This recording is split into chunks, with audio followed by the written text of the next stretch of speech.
Our first guest, who stars on one of television's most talked about and unique series, may just be one of the most unrecognizable faces in the business. Why? Because he stars as Vincent, the heroic, intelligent, yet sometimes grotesque figure who lives beneath New York City in the series Beauty and the Beast. Watch.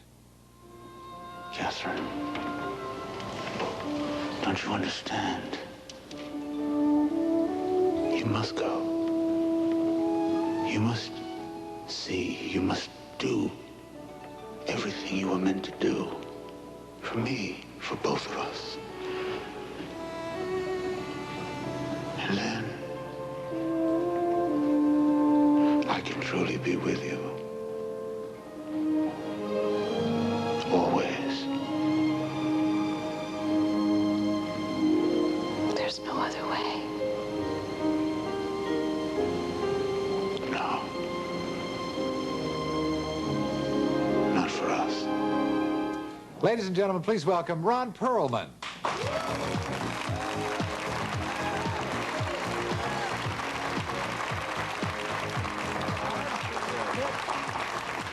Sit. Of course, your co-star there is an awfully attractive young lady. It's Linda Hamilton, isn't it? Yes, Yeah. sure is. Who wrote that scene? Actually, that scene was in an episode that I wrote, or co-wrote with a couple of our staff writers. Yeah. Called Nor Iron Bars a Cage. It was my first foray into the writing world. My gosh, it's interesting. The things that you have been most talked about have been things that we would not recognize you in.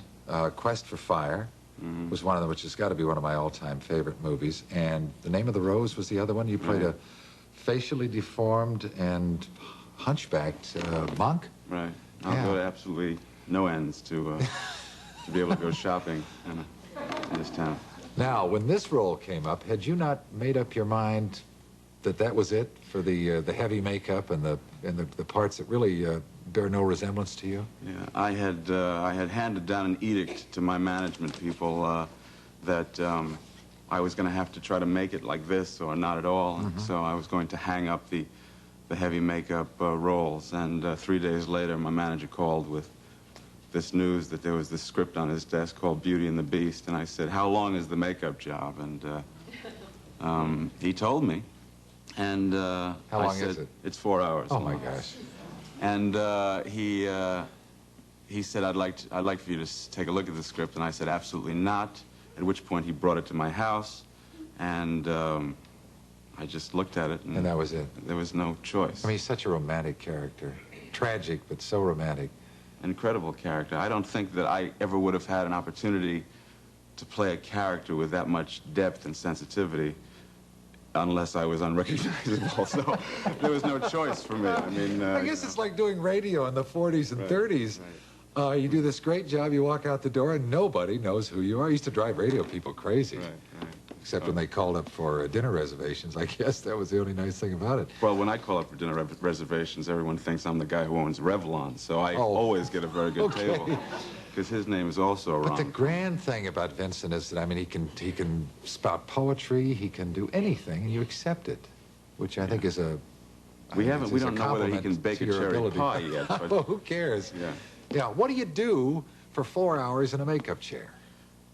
I collect my thoughts. I Daily. collect other people's thoughts. I gossip, you know, talk about you a lot. Yeah. It actually has become invaluable for me because it gives me a chance to prepare for the day's work, which is formidable. And I'm not real good at doing that at home. So I am now a captive audience for 4 hours, which means I'm very well prepared when I walk on the set. I'll bet you. I'm sure you must take a break in the 4 hours. They've got to give you like 10 minutes off to oh, yeah. Well, there's go potty or something, an hour for fighting with the producers, and then another hour for asking for rewrites. And then, no, I'm just kidding. It's nose to the grindstone. Yeah. What was it like for you growing up? I've read a couple of interviews that you've given, and it wasn't particularly attractive growing up for you.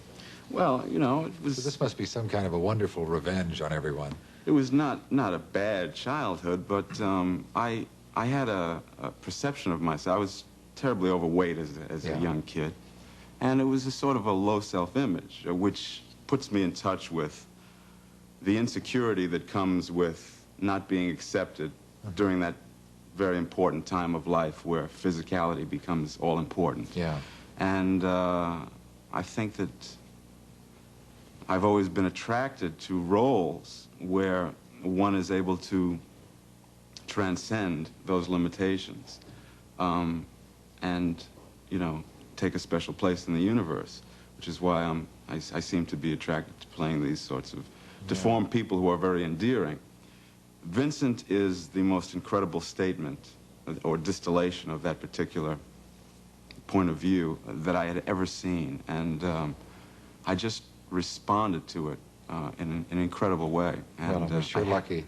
I had to play it. I'm lucky, too. Well, you're awfully lucky that you have our guest, Ron Perlman. The show, of course, Beauty and the Beast. May it continue and have many more seasons to come. This place is not such a dump. No, I know it's not. Ron Perlman.